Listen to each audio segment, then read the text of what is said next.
In my psychotherapy practice, there's a powerful tool that I use to help people, and it's called the ABC Model. And this model helps explain the chain between stressful events and our reactions, whether emotional or behavioral, that can keep us stuck.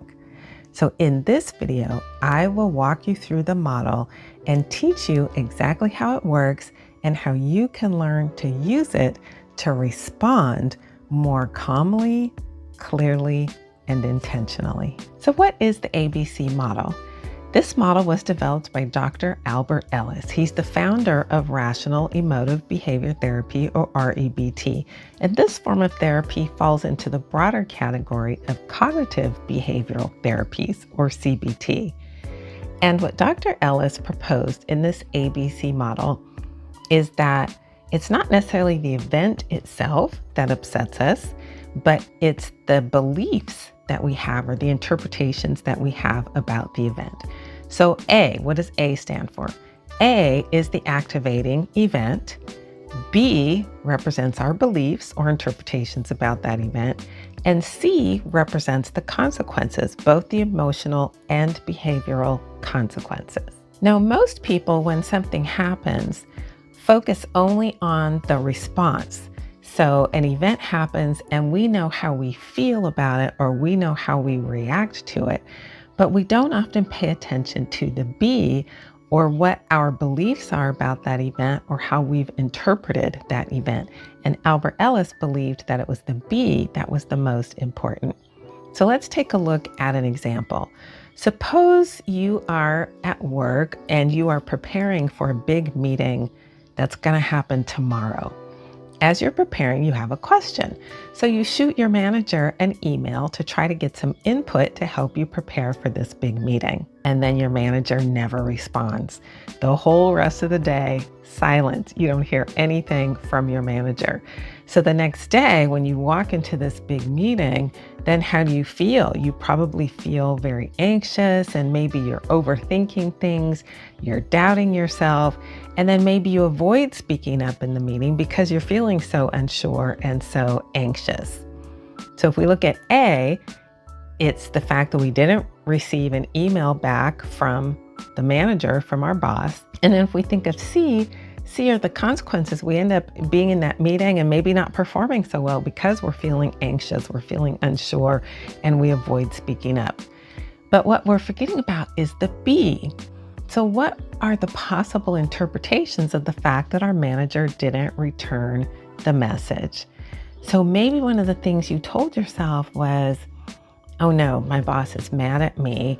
That's why she's not returning my message. Or maybe you think, uh-oh, I did something wrong at the last meeting. I said something wrong. That's why my boss is upset with me. And so those thoughts are what may have caused you to feel anxious and doubt yourself and then not speak up in the meeting. But what would happen if we changed the B? What would happen if we changed our beliefs about that event? And instead of saying, oh, my boss must be upset with me or annoyed with me, or I did something wrong, instead you say, well, maybe my boss never even got the message. That's a possibility. Or maybe you say, my boss was just busy and she didn't have time to respond. Or another option is to say, well, everything must be okay. My boss must feel like we're ready for the meeting and that she didn't need to give any more input. So then what happens to your feelings if you have these other thoughts, which Albert Ellis would say are more rational thoughts or realistic thoughts, or at least other possibilities that could also be true? Then how might you feel?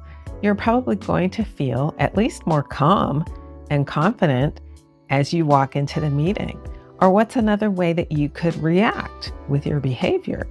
When you don't get a response from your boss, you could just message your boss again and say, hey, just checking. Did you get my earlier message? Do you have any input for the meeting?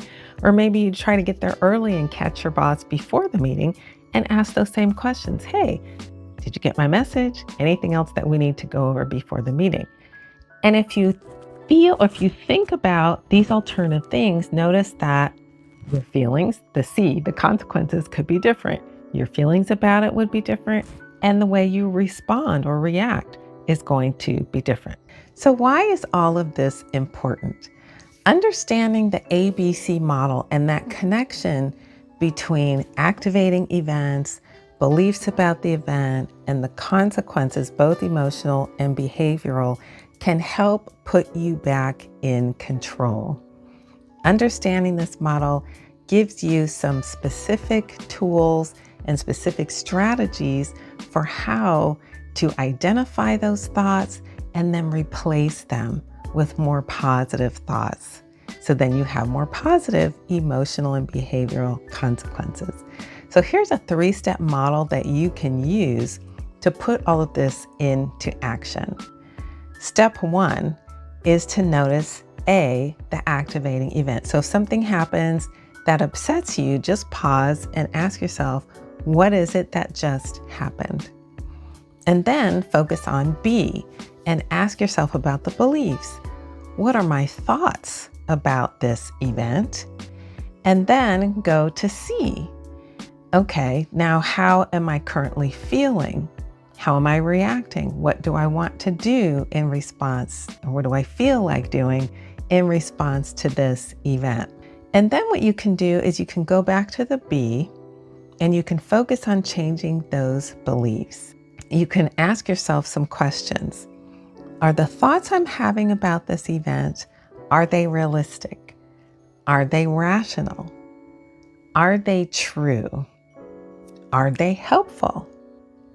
Are they kind and compassionate? And then use your answers to those questions to come up with alternative responses. Because Albert Ellis believed if you change the way you think, you can change your life. Knowing this model can help you feel more in control rather than feeling like you're at the whim of whatever happens to you. It's true, we can't always control the things that happen to us, but we can control the way we believe, the thoughts we have about them. And by doing that, we can control the way we respond. And we can learn to respond more rationally and respond in a more positive, healthier way. If you want to know more about Albert Ellis and Rational Emotive Behavior Therapy, you can check out his book. And I'm going to read this because I want to make sure I get the title right. It's an interesting title. His most famous book is called How to Stubbornly Refuse to Make Yourself Miserable About Anything. Yes, anything. So if you want to check out that book, I have a link down in my description below. So next time you're feeling down or overwhelmed or upset, remember to use your ABCs.